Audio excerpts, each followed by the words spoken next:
Welcome to Simply the Truth with me, Doug Harris. Thank you for joining us, because you are as important as those of us here in the studio. And tonight with me in the studio is my old mate, I'm not going to say it this time, JT, just JT. Welcome, John Tancock, JT. Thank you very much, Doug. It's good to be here again. I always look forward to our times, because I never quite know what you're going to say.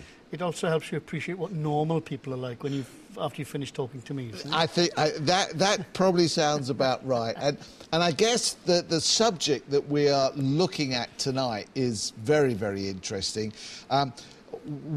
What it says on the screen is, believe it or not, it's true or false. That's right. Now, absolutely. Lots of people are looking at that right now and say, OK, you've had some programmes on Simply the Truth, but what is this one all about?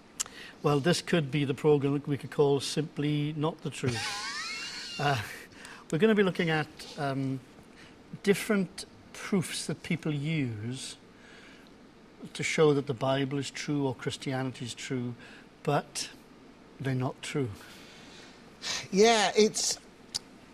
And of course, let's just stay on the positive side for a minute. To be able to have proofs that the Scripture is true, because I don't think you can ever prove that this is actually God's word, but what you can show is how reliable it is, and therefore, if all of the geography and the history and everything else is reliable, we should be taking this book very seriously. We can, if you like, in providing evidence for people to think through and to examine, we can reduce the leap of faith to a step of faith.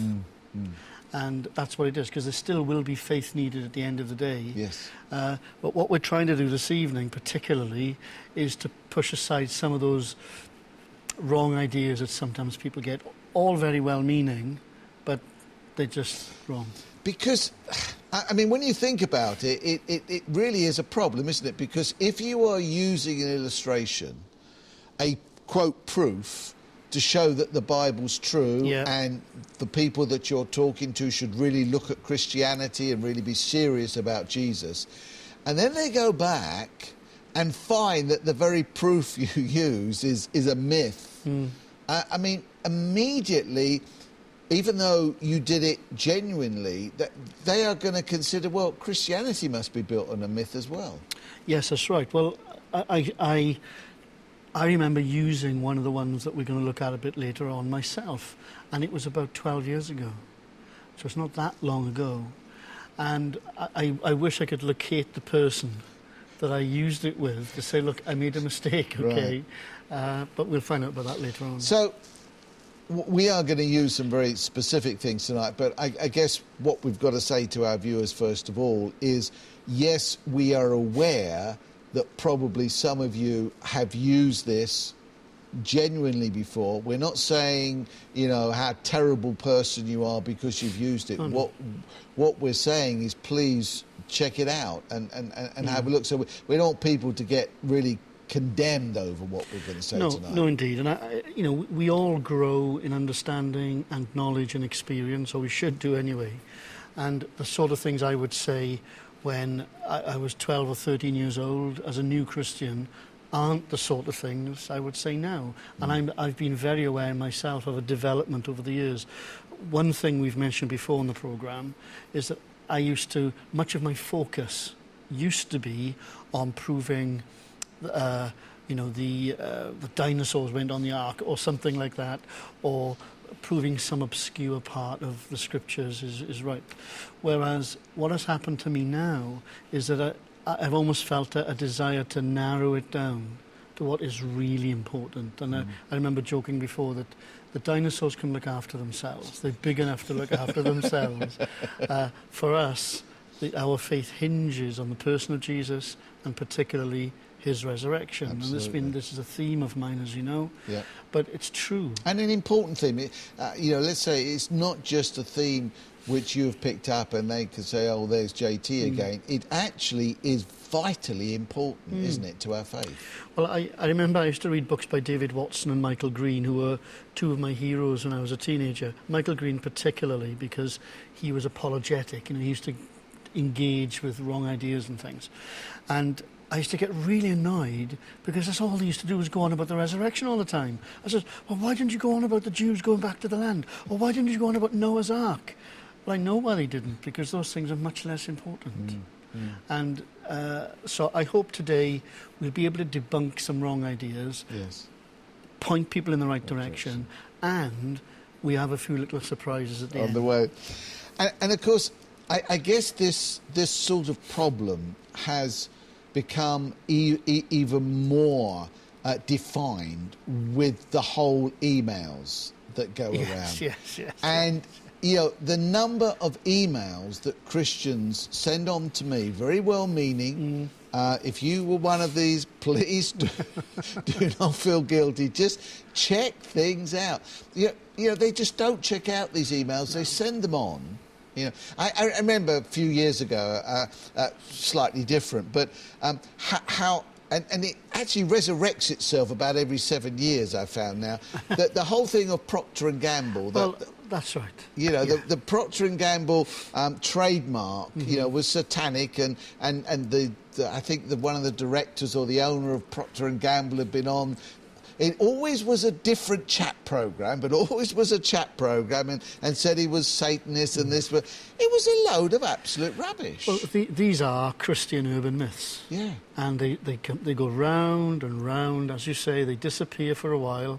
Procter & Gamble must have spent millions trying to stop this rumour. Yeah. And I dread to think how much money they've lost. And it really is very bad on us as Christians circulating this material. Yes, I've had it said in meetings about the Procter & Gamble thing. Yes. And I've had to stand up and say, look, I'm really sorry, guys, but this is not true. and it is, and I think, as Christians, if we're going to... If we're serious, as of course many people are, of really wanting to share the truth, as we say, simply the truth. We really want to share it as simply as possible with people that they're going to go away and really consider the message. It really does. It's such a clear-cut thing that we should be concerned that what we are saying is true ourselves. Yeah, that's right. And there are enough proofs and evidence and pointers in history, archaeology and science to show that what we believe is correct, factually correct, and that ultimately what we believe, it can be based on a reasonable faith, not something completely off the wall. There's enough good stuff without using the junk stuff. Well, let's move on and let's start. Let's do it, Doug. Stand by your beds, guys. Just fasten your seatbelts and we'll see what... Let's deal, if you would, with some of these myths that many people have used. Let's, be gentle with us, JT, but let's deal with some of the myths. Well, let's get this one sorted out then, shall we? Yeah. Darwin's deathbed conversion. All right? And I know people are wincing back, as they're viewing the programme this evening, but it is widely thought, and it's like assumed now as a statement of fact, that on his deathbed, Darwin got converted. I wish to say publicly that this was not the case. There is no evidence that this is the case, and there were Christian influences upon Darwin when he was younger, and even in his later life, but there is no evidence at all apart from claim. And of course, just asserting something isn't proving something at all, that he was converted in any sense at all on his deathbed. So, hey, it's okay. It's not the end of the world, but please don't use it anymore because it's not true, Governor. Yeah, in other words, whether he did or didn't make peace with his maker at that point, we don't know. What we're saying is there's absolutely no truth, and therefore you can't say, look, even Darwin became a Christian at the end of his life. That's right. But there's another one about a scientist as well. Go on. And I had it sent to me last week. So there are people now who are on my Facebook who might be looking at this programme thinking, that was me! Anyway, it's to do with Einstein. And there is a story that circulates. It's pretty well the same every time, so I think it's cut and paste, copy and paste, Mm-hmm. It's sort of a scientific teacher with a classroom of pupils. He is mocking the idea of God. One pupil stands up, makes him look a fool because the pupil is so clever, so intelligent. And at the end, the punchline at the end is, and that boy was Einstein. All right? Well, I'm sorry, this isn't true. Now, you could say Einstein believed in God, or a God of sorts. Yes. He certainly wasn't a Christian because, if you didn't notice, he's a Jew. Okay? That's his sort of background, if you like. But he believed in a sort of a creator or whatever, often described as Spinoza's type God, but that's not our brief today. He certainly wasn't a Christian. He certainly wouldn't have been... You can pick out a lot of quotes from Einstein, some which sort of lean a bit that way. And these are genuine quotes now. So clearly, sometimes he leans and sounds as if he's quite anti-God. And then there's quite a number of other quotes where he leans towards there is a God. And like many scientists, he probably believes there is something, but isn't prepared to be or wasn't prepared to be dogmatic. So Einstein, as a boy, defending God. And in actual fact, that same almost template, if I could say, has been used on a number of other people and a number of other occasions. And it's one of the emails that does keep going the rounds of a boy that stands up and completely flummoxes the atheistic teacher whatsoever, and once you've seen it a couple of times in different guises, you know that this thing is just not true. As nice as it is, it's just not true. It's a little bit like those letters that you can sometimes get from Nigeria or West Africa saying that this person's got £85 million and wants to share it with you. Absolutely. Only 85 million. That was cheap with the ones I've had. 50 million was the last one I had.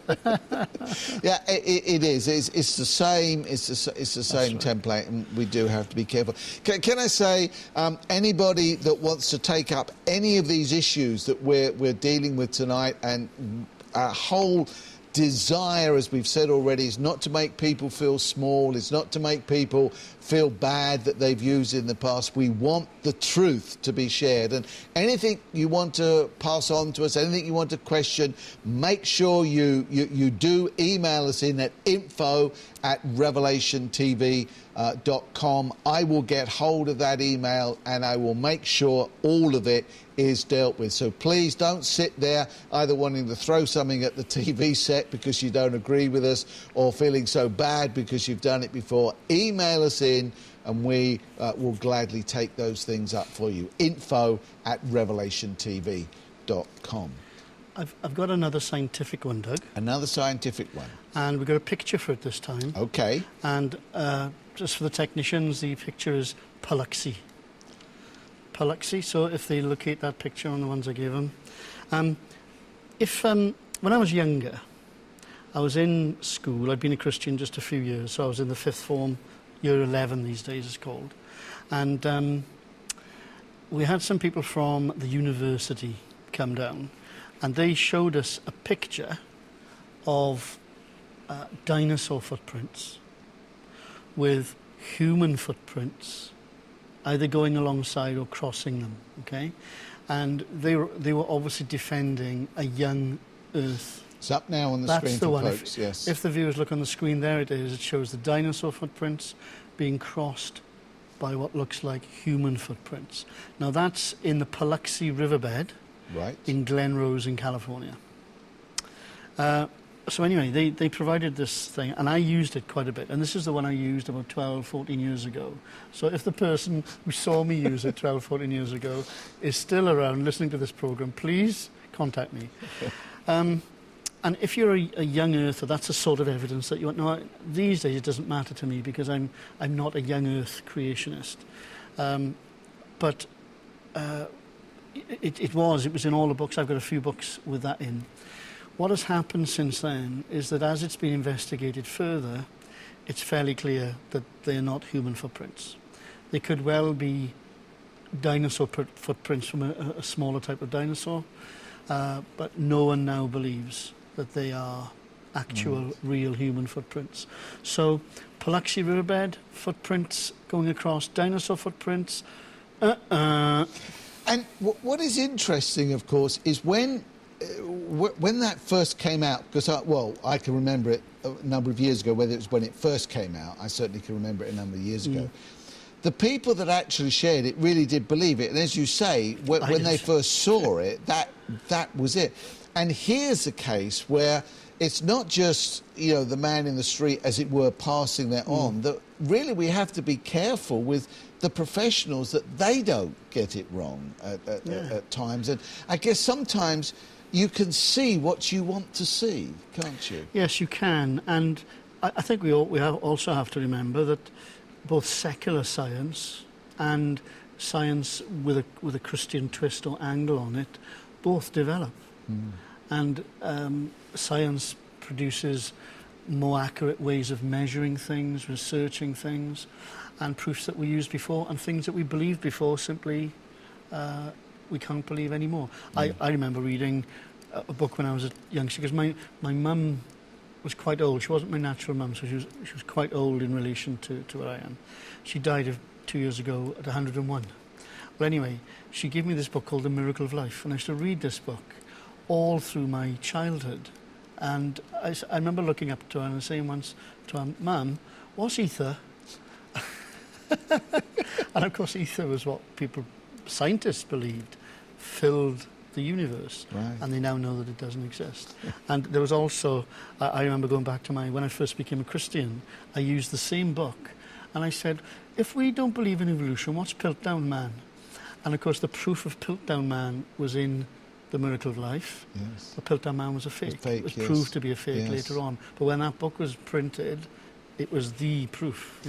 And we have to be so careful because, I mean, a few weeks ago, we had a debate on Revelation TV which sparked off quite a bit of chatter. Well, this is the young Earth debate. The young Earth and old Earth. Now, personally, you see, to me, in the end, whether you believe in a young Earth or an old Earth it does not affect salvation. So it is a question, in the end, is man unique, or God, a unique creation of God, etc. But so the fact that, that there aren't human footprints with dinosaur footprints really doesn't affect my salvation, doesn't affect the fact of whether there's a God or not. And so, really, to use such things when they're a question mark, we're asking for trouble, aren't we? Really? Yeah, we are. And sometimes I have been a little bit shocked at how undiscerning even the Christian press has been. I remember a few years back, I was gobsmacked, and we mentioned it a while back on one of the programmes, gobsmacked to see a report of a drilling taking place in Siberia, the deepest drill hole that's ever been made by mankind, and they sent down a microphone. Why they would send down a microphone, I have absolutely no idea. And then the report was that they heard screaming, people in agony, and they'd obviously pierced hell, all right? Yeah. And I remember reading this, thinking, well, that's just silly. Yeah. It just is silly. That's right. And it was in the predecessor of Christianity magazine, so quite a prestigious, magazine, and lots of Christians. And I saw it in a few other lesser papers. And this is the sort of thing which, as I say, to me, I actually get annoyed about. I got annoyed because I get it from several people. Now I'm very happy to get things which are genuine and true, as many as you like. But when you get something like that, which you say, nobody's thought about, because the whole question is this. You can start asking interesting theological questions. Does hell actually exist yet? Is anybody in it? Yeah. And even if it is it in the same dimension as we are in? And therefore you can hear this. Also, is this whole idea of hell that came up through the Dark Ages that people are screaming and going, you're taking all of that and you're accepting all of that, which a lot of that is myth anyway as you go along, theological problem as well. It's crazy that you suddenly get on. Suppose, the fact that they did, so what? That's not going to stop people, because people that don't believe in God is going to say it's a load of rubbish anyway, and it's not going to affect them one whit. That's right. And it's even more worrying when you almost have an industry, a mini industry of pseudo-archaeology or pseudo-scientific proof. There's one chap, he's dead now, but still very prominent on the internet, a chap called Ron Wyatt. Oh, yeah. Now, Ron Wyatt he wasn't qualified in any academic sense. Now, I'm not saying that would rule a person out, but you just have to have a little bit of caution. Yes. And he claimed to have discovered Noah's Ark. Yeah. He claims to have discovered Sodom and Gomorrah, claims to have discovered the chariot wheels of Pharaoh's army yes. in the Red Sea. Yeah. And of course he then claimed that he'd found the Ark of the Covenant, which was in a cave underneath where Golgotha, the later site of Golgotha, not the one that's in the church, and so many, and the red heifer, and all this sort of thing. And look, let's be blunt about this. He didn't prove any of those. That's right. And good, honest, mainstream scholars, whether Christian, Jewish, or secular, wouldn't give him or his discoveries the time of day. And what we're saying, and yes, we're going to come on before we finish this programme to the good, and maybe on the bad and the ugly at the moment. There is good. But what we're saying is, please consider these things. Please, don't just accept what we're saying, they're wrong, but do go back and have a look at them. And is there evidence there? Is there reality there? Is there enough evidence there that if the person you are talking to, who you really want to come to Christ, if they have enough nous to go and check all those things out, will they find that thing true or false? If they find it false, realise that you're putting another barrier in the way of that person becoming a Christian. And it's an unnecessary one. Absolutely. It really is. I remember that there's a bit of an industry around the Ark as well, Noah's Ark. Yes. Now, we know that Marco Polo claimed to have seen the Ark. We know that other people have claimed to have seen the Ark. George Hagopian comes down with a big chunk of wood and says this was from the Ark. He went up there when he was a boy. Do you know, I get a bit cheesed off with it all. And then the latest debacle was over that particular feature that looks a bit like a ship. Yeah. But David Fassol was debunked, and it's all... So the Americans seem obsessed with the Ark actually being on the mountain of Ararat, but the Bible doesn't actually specifically say that. It says it's in the mountain range of Ararat. So it could be in a very large area. I have no doubt that some parts of the Ark are up there somewhere.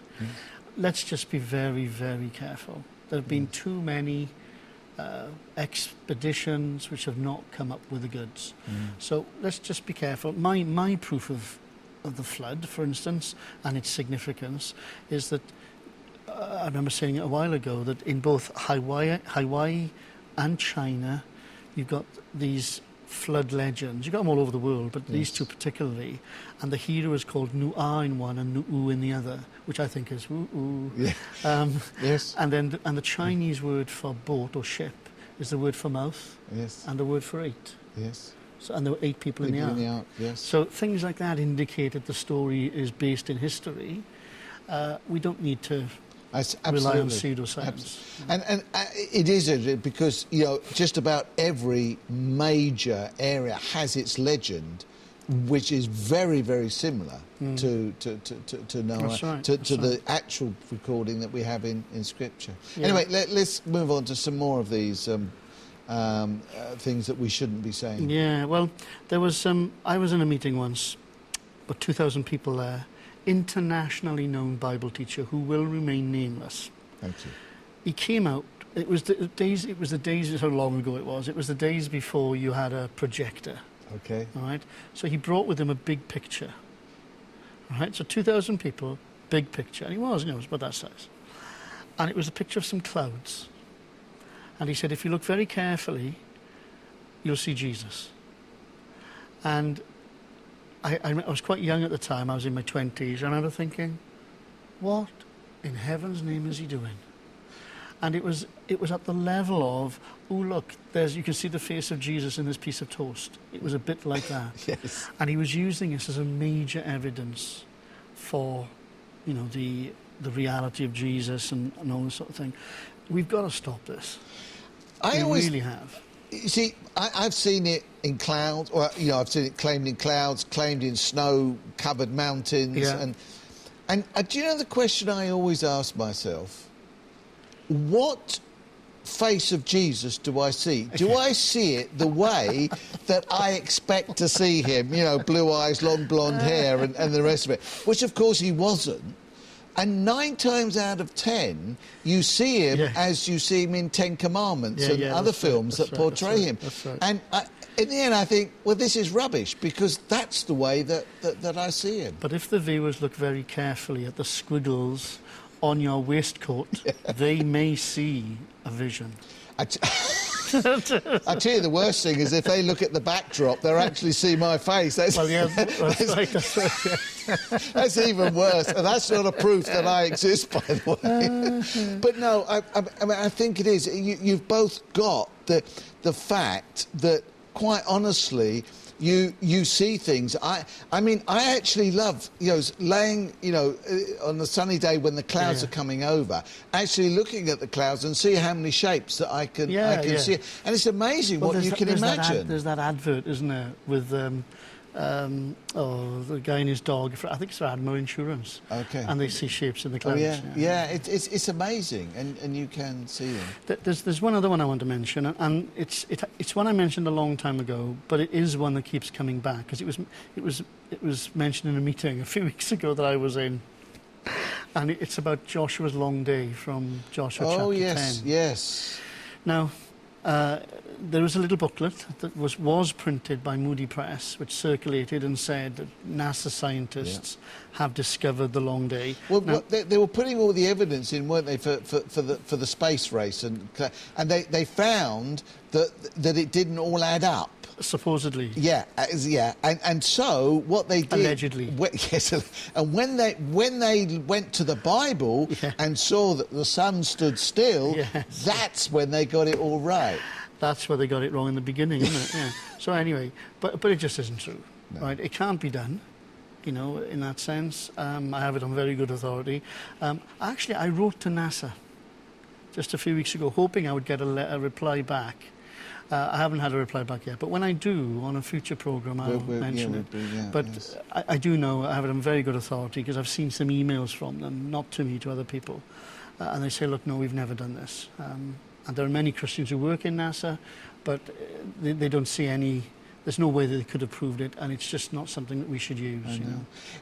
Because again, once there is an event, a miraculous event, let's face it, that is registered in Scripture. So in Scripture you have a miracle.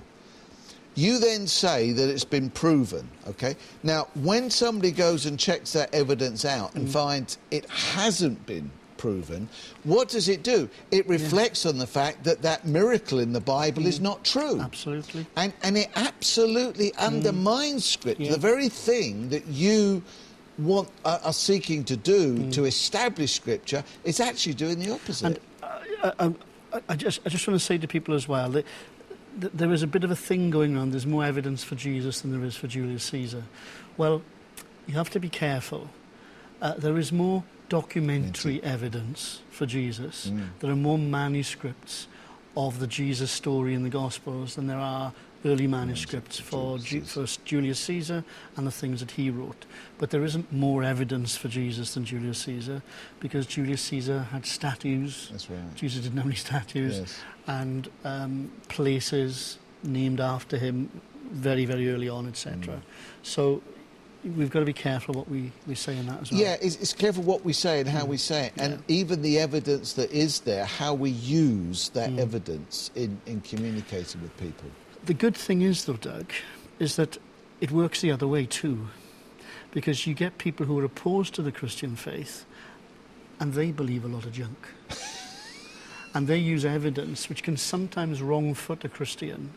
But I do have a few, if we've got time to mention them, evidences which are used to attack the Christian faith, which are just not right. And again, in all that we're saying today, if you've just joined us, we're talking to JT about crazy proofs, believe it or not, it's true or false. And again, what the idea of this is not to undermine the faith. In fact, it's the exact opposite. We're saying, don't use these things which cannot be proven, but let's use things that are true to communicate our faith and to communicate. So we're not seeking to bring down, we're simply to say, yeah, this is true. Simply the truth. We want to share it, the truth, as simply as possible. And the illustrations we want to use are those ones. Have we got any more of bad things, or have we dealt with all of those? That, the ones I've listed, I've used all those. Yeah. I've got a few which people attack the Christian faith with, which are also so incorrect. these are ones which, as a Christian, you might hear where people come and say, "Look, Christianity is not true," because and you think, "Oh dear, how do I answer this?" That's right. And the first one's quite an important one because it was really about the central part of the faith. Back in the 70s, a chap called Donovan Joyce wrote a book called The Jesus Scroll. Just a few years ago, 2-3 years ago, one of the authors of Holy Blood, Holy Grail, which was the book that Da Vinci Code grew out of, he wrote a book about a missing scroll. And the story goes that the scroll was written by Jesus. It's his handwriting. It's his his actual writing on the scroll, which shows that he lived to a ripe old age and didn't die until he was very, very old. Now, at the end, I remember when I started work, a guy lent me this book. So I was about 17. I read it. And I was really disappointed because it's made all these claims about the whole Christian faith being fake, false and not true. And then the guy with the scroll disappears at Tel Aviv airport and is never seen again. I was a bit disappointed, to be honest. Yeah. And I said to the guy that lent it to me, come on, are you expecting me to believe that now? A non-existent scroll, and this guy who's writing this book. And pretty well, the story surfaced again just a few years ago. And it just isn't true. Just isn't true. There is no evidence. So if you hear that one come around, just say, give me the evidence, all right? Then, very recently, there was the Jesus tomb. Did you know? They found the tomb of Jesus. But more than that, they found his box where his bones were supposedly kept. And where was this tomb? Well, Talpiot tomb. Right. Jesus' family tomb. And they supposedly found, Mary Magdalene, who was his wife, of course, fits in with the Da Vinci Code, and all this sort of stuff. Oh, dear. Well, anyway, the considered scholarly opinion is that this is just not the case at all. A lot of the names are very difficult to read. They're different to the ones that we know that they were. Actually, there's no bones there anyway. And I tell you who jumped on the bandwagon was Cameron, the film director. All right. Who did Titanic. Yes. And has done the new one, Prometheus. Yes. That will date the show when they see it, isn't it? But anyway, and he's quite anti-Christian. And sometimes we just need to be aware who is anti-Christian, and he is.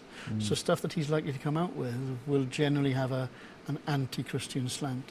But of course, if it had been the tomb of Jesus, I think we'd all be going home now, and I Yeah. wouldn't be here today. I'd Yeah. be sitting in the garden having a tan. Yeah, and these are issues which, of course, Christians don't. And I also feel, and you've mentioned the Da Vinci Code there several times, and of course other novels that Dan Brown has written will so often go into these areas of pseudo-Christianity. Yes. And Christians absolutely get, well, this is terrible. You know, this book has been... But there is absolutely no historical evidence for half the things that Dan Brown said. OK, they come out of an event, but he's a writer, and a great writer in that sense. He's a fiction writer. Yeah, but he makes stories about an event. And I was talking to someone recently, and they were coming out with a load of Da Vinci Code type stuff. And I said, hey, you are well read, aren't you? And he said, well, I like to think so. I said, you've been reading Professor Teabing, haven't you? Is that right, Lee Teabing? Professor Teabing? He said, yeah, I have. Well, Professor Lee Teabing is a character in the Da Vinci Code who his name is made up from the authors of Holy Blood, Holy Grail. Yeah. And so I said, look, I don't want to make a fool of you or anything, but Professor Lee Teabing doesn't exist. You've believed a lot of fiction. Yeah. Okay. Yeah. So, but people do. But there's another one. If people are ever talking to Muslims, sometimes Muslims will quote the Gospel of Barnabas. And thankfully, most Muslims don't do it now because they know it's not true. But they quote the Gospel of Barnabas, which seems to back up all the claims of Islam, Muhammad, etc., etc. Well, the Gospel of Barnabas was written in the 14th century. There is no manuscript evidence. And if you do read the Gospel of Barnabas, you can just tell it doesn't come from that early period. It's a complete fabrication and a hoax. But lots of Muslims believe it, and some Christians have been tripped up because of it. So that's another one. And there are others in that ilk and that area as well. The Gospel of Thomas, the Gospel of Jude, which again do have some things which seem to be right, but many things which, of course, are totally opposite to what we believe. The interesting thing is that those ones you've mentioned are of a different order to the Gospel of Barnabas. Yes. The Gospel of Barnabas is a very, very late fake. Yeah.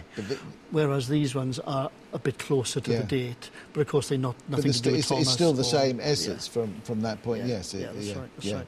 And then there's this whole idea that when we did the history programme, this comes out as well, that they say that Constantine gets blamed for everything. He was a good guy. He stopped persecution of Christians. That's not a bad thing. It's how we handle that. That's where we all went wrong. But anyway, they say that the Council of Nicaea in 325 AD, that's where the Bible was like invented.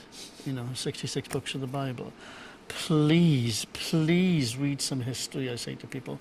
But that's another thing that they use to trip people up. And of course, we could go on. Yes. But there's so many. And I guess what we're saying to people there, and I guess each one of us, if we're regularly sharing, have our favourite stories. We have our favourite illustrations. We have our favourite proofs. Yes. And what we're saying to people, please, is if we've mentioned your proof tonight, please do go and have a very, very close look, because we believe there is clear evidence to show that those things are not proof. Email you. Yeah. But if we haven't used your proof tonight, please go away and check it out. So that if somebody comes along and actually challenges you, you could take them through the foundation of it. That's right. And I always encourage people to have half a dozen or 10 in their mind, and not all subjective ones, but a few of them would be answers to prayer and things like that. But a few of them need to be hard facts, not subjective things. Which is because you mentioned that, there is nothing wrong with subjective. This is my experience. Personal testimony, yeah. Personal testimony is great, but if everything you can communicate is only me and what's happened to me, that isn't evident. That's great, and people that know you and maybe have seen a change in your life, they begin to realise where it comes from. Mm-hmm. But you need outside proofs, as it were, that really are That's right. fairly hard-hitting, fairly clear. That's right. Now, are we getting to the stage, JT, where you are going to actually tell us that there are some great illustrations, some clear-cut, hard-hitting things that we can use, absolutely guaranteed, signed and sealed by JT himself? Is that Absolutely, and I'm going to give 4. okay? And they are new, fairly new things. Some are stronger than others, and there's one in particular which really does stand out as being a good one. Okay, there are a number of characters mentioned in the Bible, and of course, what marks the Bible out, say from the Book of Mormon, is that when the Bible mentions people and places, you can actually often find proof of the places and of the people. Mm-hmm. And one of the key baddies, if you like, in the story of Jesus is the high priest Caiaphas. And, he's a historical figure, but, the details that we have from the Bible are included in the manuscripts. But have we got any hard evidence? Well, very recently, and there's a picture just about to come up, the ossuary of Caiaphas. It should come up any second. We've discovered the bone box of Caiaphas. And what used to happen was they used to bury people, leave them for some period of time.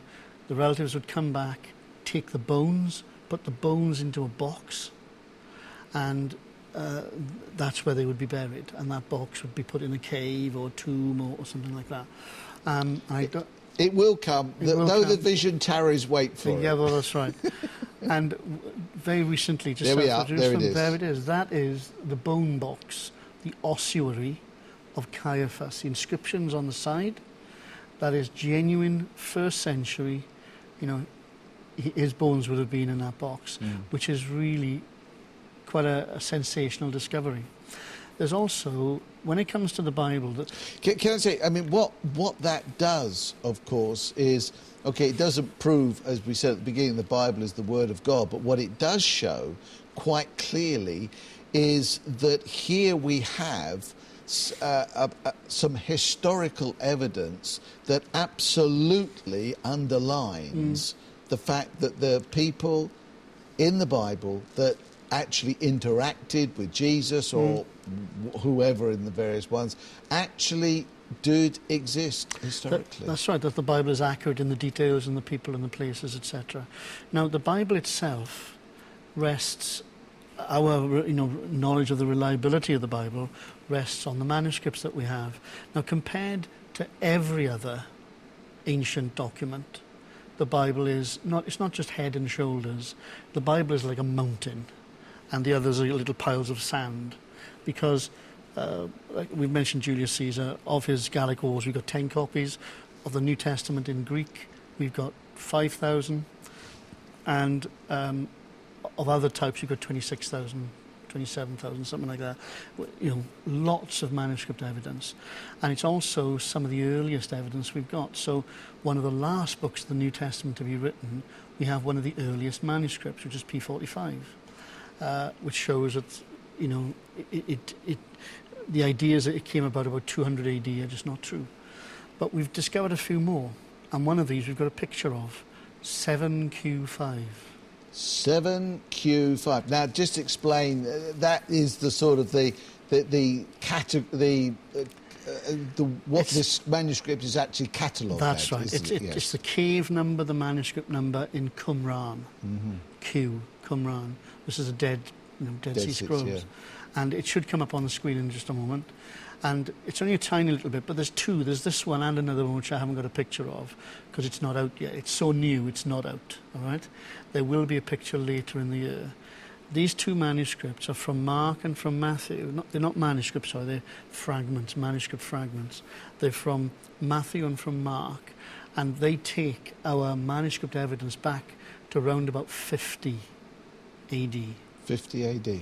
Which bangs on the head people who think that Matthew was written, AD 70 or later. We're up and there there now. it is, yeah. Now, there's not much of it, but it's certainly enough for us to know what it is. And then when the other one comes out later in the year, I'll make sure I get a picture up onto And Simply the Truth. what you're saying is that is part of which book? I think that one's part of Mark. Right. And it just shows us that Mark existed very, very early. Because one of the criticisms is, well, if we have a manuscript that's later, how do we know that that's really the thing? And of course, it doesn't work like that for any other ancient document. All our history, ancient history, is based on the manuscripts, which aren't anywhere near as good as the Bible. But it's still a criticism. But now we've got them 50 AD or whatever. And what we're saying to Christians is look, guys, be encouraged. The evidence is there. Yes, there will still be people that doubt. Yes, there will still be people that question. But what you can do is share with them the things that if they're serious and if they want to know, they can go and find out for themselves. Yeah. Because often people that find this, they're not Christians, are they? No, the archaeologists. These are not Christians, so they're not Christians going and manufacturing this. They are just archaeologists going about their business. I mean, I think a few weeks ago, it was in most of the major newspapers, they found a small clay tablet, the earliest thing, with Bethlehem.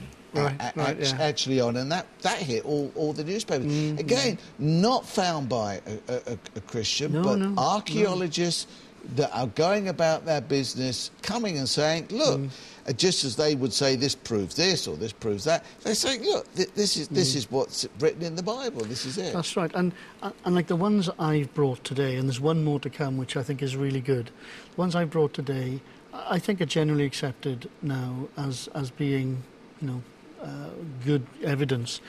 There are fake ones that come up, both negative and positive. And there was last year they found these small, if you like, lead tablets, which seem to be images of the Christian story, and these were thought to be really first century, but they've been proved to be 21st century, used by lorry drivers. Anyway, you just wouldn't believe it. But the last one I've got is, it's a bone box again, an ossuary. But on the side of this ossuary is a name.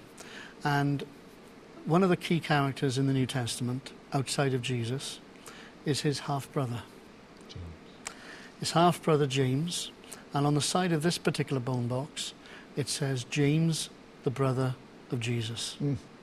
And it should come up in just a moment. And this shows that James existed. That's the one. That's there the one. It is. It's not as posh as the Caiaphas one, because James wasn't as posh as Caiaphas. No. But he was the half-brother of Jesus. Yes. And there it is.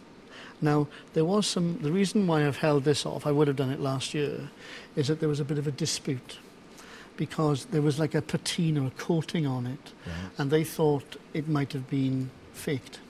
Now, there's been a long court case with lots of investigations, and just a fortnight ago, they came out and said that the person who found this and brought it to light is not guilty of any fraud. Therefore, this stands untainted and as clear evidence of a key person in the New Testament story. And what's interesting there, of course, is here are people that don't necessarily have a belief in God, as we would. Not they're not interested in trying to prove Christianity or not. They want to show, is this a genuine artifact? Is what this says genuine? And and can you believe in it? And what they're saying is, and they've been through the test. It's been through the test of time, right the way there. That's right.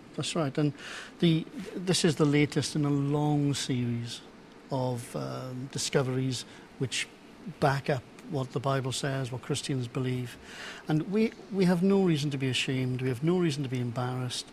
The person that we argue with may be more eloquent than us. He may be more aggressive than we are, but we can rest on the fact that the story of Jesus and the rest of the New Testament and the Old Testament is well backed up by archaeology, by history, sometimes by science, and also by the fact that an awful lot of very bright people believe it, who are working in historical and scientific realms. And that's the key, isn't it? If this was just evangelical Christians that were dating this and saying it's true, then, okay, you could say, come on, guys. But it's not. These are people that work in artefacts all the time, that work in archaeological digs, and not just Christian things, anything, any historical evidence they are looking for, as you know, as whether there was a wall here or whether there was a dungeon here or whatever, you know. And it's the same. It's the same, and the same rigorous effect that's taken upon it. And it is that. Let's take some of these things, let's understand them, let's learn them, let's get some pictures of them if necessary. Yep. And when we're communicating, when people say the Bible is a load of rubbish, it's a bunch of fables, say, but wait a minute, you can say that if you like, you can still believe it after we've talked about, but look at this evidence that we have here. That's right. And there are a lot of good sites, websites people can go to. For some of the material, reach out to some good stuff. There's some very good apologetic sites, you know, aomin.org is a good one. Apologetics UK is another one. And they'll often include pictures and things like that. Or they can email the studio and talk to you or me. They can indeed, and we will happily put them on. And what we're saying is don't be discouraged, you know, the fact that you've been using something which has proved to be wrong. Just be glad you know about it now, so you don't use it anymore. But equally, there are evidences out there that you can use. And maybe as we get towards the end, let's iterate what we said at the beginning. I think you were saying what we want to do. No, you cannot prove God in any of these evidences. You can't make anybody absolutely come to Christ with any, with any of these evidences. But what you can do is, as you said, is you can cut down that leap of faith to that step of faith. That's right. And that's what we're aiming to do. No, we're not trying to get people saved by just the mind, but many people out there who are maybe interested in God are using their minds, and they don't just want stories, they want facts. That's and right. And these are the sorts of things that we can give to them. When I teach on evidences for the faith, if I'm in front of a crowd, I stand one side of the room and I say, God is over there, the other side of the room. And what I'm going to do now is move all of you from here as close as we can make it to there. And I start off, I talk about archaeological proof, then I talk about historical evidence, then I talk about fulfilled prophecy, then I talk about the person of Jesus and the evidence for that, the evidence for the resurrection, and then at the end I talk about the evidence of God at work. And I use the phrase, if you knew what I knew, if you'd seen what I've seen and been where I've been, you would believe what I believe. And by this time, of course, I've walked right across the room and I'm just in touching distance. Yeah. And I say to all of you who don't believe, the people viewing today, that those who have doubts or not sure whether God is real or Jesus rose from the dead, look at the evidence and you'll find yourself in touching distance. And all you have to do is say, Lord, I believe, but help me in my unbelief. And you'll find that God will meet you at that place. But there is plenty of evidence, so we don't have to switch off our brain and become, unthinking idiots to believe who Jesus is. It's true. We didn't follow cleverly invented stories when we told you about the power and coming of the Lord Jesus. The person who said that was an eyewitness. His name was Peter. Yes. And of course, people say, oh yeah, but Peter was just a fisherman. But of course, you've got Paul who was certainly one of the most educated men of the day. That's right.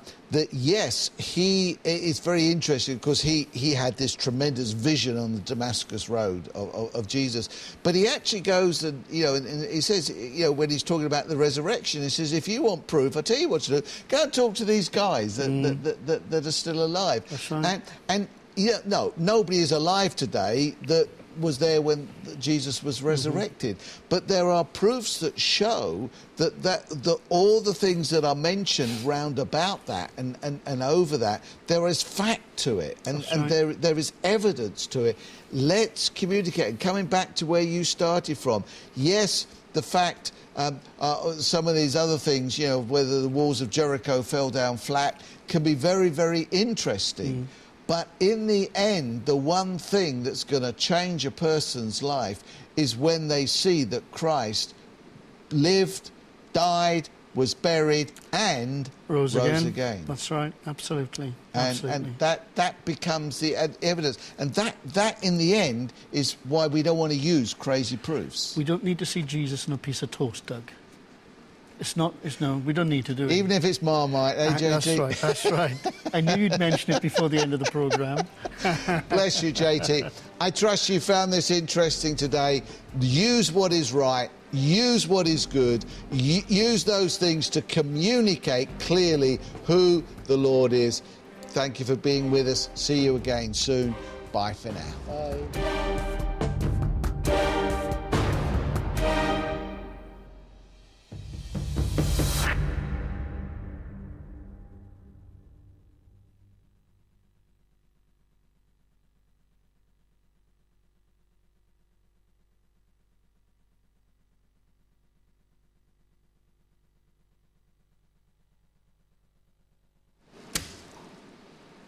We need some more water in here.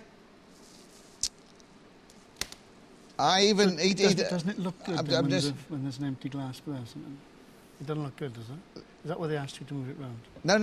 No. It's just right. I moved it around because I didn't want you to. I thought they had told you. No, you hadn't used yours, so.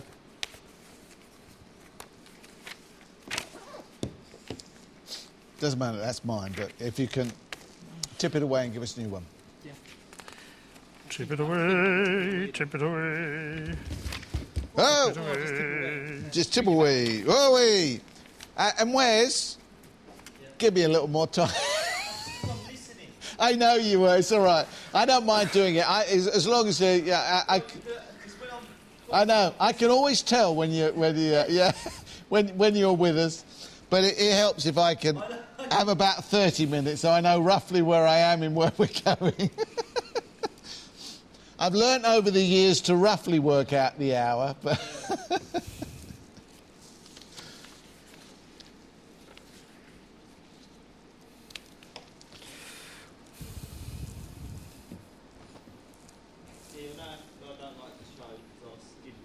yeah. 5 minutes gone.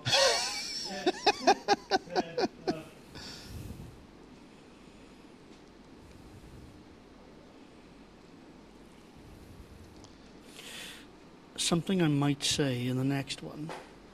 Yeah. May contradict something that the Sabbath guy said. Well, what you had last week. Yeah, don't say last week though when you say it. No. I might underline that. I say okay. And obviously you've got a different thing, but that's fine. Yeah, that's fine. That's not a problem. It's when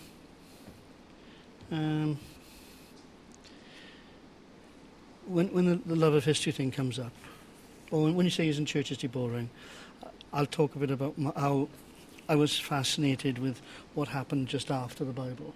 Yes. When I was a teenager. What happened? What took place after, the Bible was finished, and to all the apostles and stuff like that. And then one of the myths then is the great apostasy. Yeah. That somehow everything went so awfully bad that there was almost nothing. Thank you very much. You're right. Almost nothing. Tired. genuine. So, for instance, the JW say that the text was corrupted and Jehovah Yeah. was omitted. Oh, I love those sorts of yeah. things because I can argue that both ways.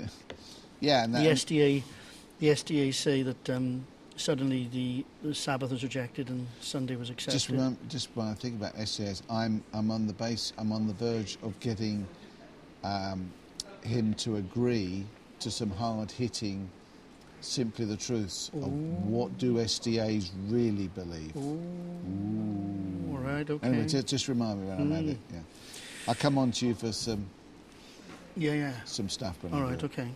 And then one about the Trinity, Yeah. I just laugh when I'm often, on the web doing something or other, and people talk about whether it's oneness people or Aryan type people, how the Trinity was, invented. Where did it come from? Church history. Church history. So I've got myth 1 is a great apostasy. Myth 2 is the Nicene thing. They're the two big. I'm trying to make it sort of mainly first 3 centuries. That's fine, because that's history, isn't it? Yeah, but if we get on any nearer, that's fine, But